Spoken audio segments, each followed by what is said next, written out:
కోల్కతాలో వైద్యురాలపై పాశవిక దాడిని నిరసిస్తూ విజయనగరం, పార్వతీపురం, మన్యం జిల్లాలో వైద్య శాఖ ఉద్యోగులు ఆసుపత్రుల్లో ఓపీ సేవలు నిలిపివేశారు. వర్క్ ప్లేస్లో వైద్యులకు, సిబ్బందికి రక్షణ లేదని ఆందోళన వ్యక్తం చేశారు. ప్రాణాలు కాపాడే వైద్యులకు రక్షణ కల్పించాలని డిమాండ్ చేశారు.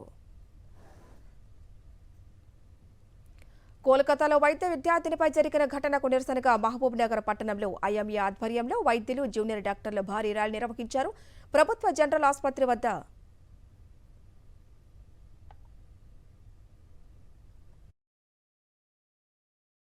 బెంగాల్లో జూనియర్ డాక్టర్పై అత్యాచారం, ఆ పైన దారుణ హత్యకు నిరసనగా ఏపీ రాష్ట్రంలో ప్రభుత్వ ఆసుపత్రులన్నీ కూడా ఈరోజు మూతపడ్డాయి.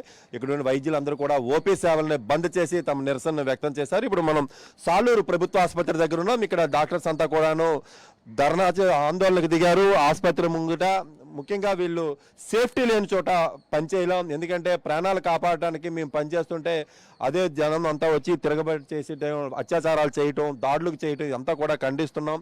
మాకు సేఫ్టీ కావాలి, అప్పుడే మేము వృత్తి చేయగలం అని చెప్పి వీళ్ళు చెప్తున్నారు. మనతో మాట్లాడడానికి సూపరింటెండెంట్ గారు ఉన్నారు. మేడం, చెప్పండి, అసలు బెంగాల్లో జరిగిన ఘటన మన ఆంధ్రాలో కూడాను ఎట్లా పొంతన కనిపిస్తోంది మీకు? ముఖ్యంగా మీ డాక్టర్స్ పట్ల ప్రజల నుంచి ఎట్లాంటి వ్యతిరేకత వస్తుంది, ఎట్లాంటి దాడులు జరుగుతున్నాయి, దీన్ని ఏమంటారు?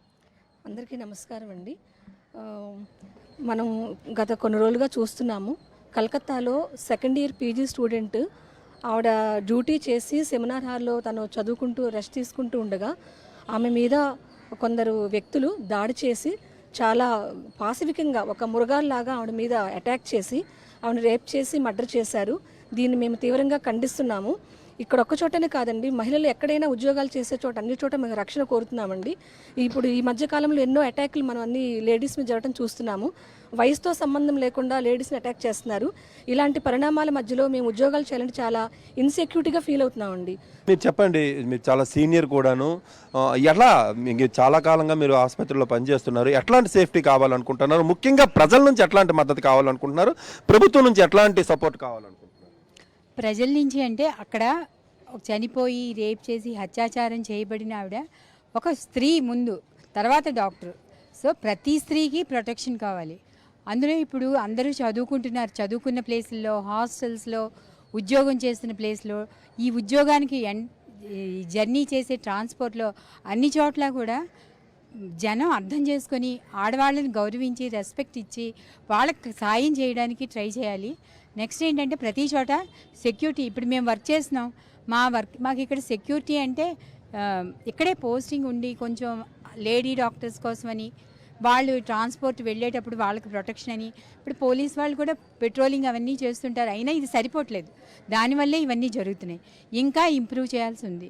ఇది ఇక్కడ ఉన్నటువంటిది డాక్టర్స్ చెప్తున్నటువంటిది కూడా చాలా న్యాయమైనటువంటి డిమాండ్. ఎందుకంటే ఒక ఇంటీరియర్ ప్లేస్, ఒక ట్రైబల్ ఏరియాలోని ఇట్లాంటి చోట్ల వీళ్ళు డ్యూటీస్ చేస్తున్నారు అంటే ముఖ్యంగా వీళ్ళకి ప్రొటెక్షన్ కావాలి. నైట్ డ్యూటీ చేసేటువంటి వాళ్ళు, వచ్చినటువంటి పేషెంట్ అటెండెంట్స్ కూడాను వీళ్ళని తక్కువ చులకనగా మాట్లాడడం, వీళ్ళు చెప్పింది వినకపోవడం, సరికదా వీళ్ళ మీద తిరుగుబాటు చేసేటువంటి పరిస్థితి కూడా కనిపిస్తుంది. సెక్యూరిటీ లేకపోవడంతో వాళ్ళే తిరిగి దాడులకు పాల్పడేటువంటి పరిస్థితి కూడా కనిపిస్తుంది. ఇది నాట్ ఓన్లీ ఒక ట్రైబల్ ఏరియా కాదు, మొత్తం అన్ని ప్రాంతాల్లో కూడాను ఇట్లాంటి పరిస్థితే కనిపిస్తుంది. కాబట్టి ఇప్పటి వరకు అయితే మాత్రం శాంతియుతంగా తమ తాలూకా భావ వ్యక్తీకరణ చేశారు, పత్రికా ప్రకటనల ద్వారా చేశారు. ఈ రోజునైతే తొలిసారి ఓపీని ఆపారు. ఇక మీదటైతే ఎమర్జెన్సీ సర్వీసులను కూడా షట్ డౌన్ చేస్తామని చెప్పి డాక్టర్స్ యూనియన్ అయితే మాత్రం ఇక్కడ చెప్తున్నటువంటి వైనం అయితే కనిపిస్తుంది. దీని మీద ప్రభుత్వం ఏ నిర్ణయం తీసుకుంటుంది, ప్రజల నుంచి ఏ విధమైనటువంటి స్పందన వస్తుందో వేచి చూడాలి. వీడియో స్టేజ్ వద్ద సాక్షి టీవీ, సాలూరు నుంచి.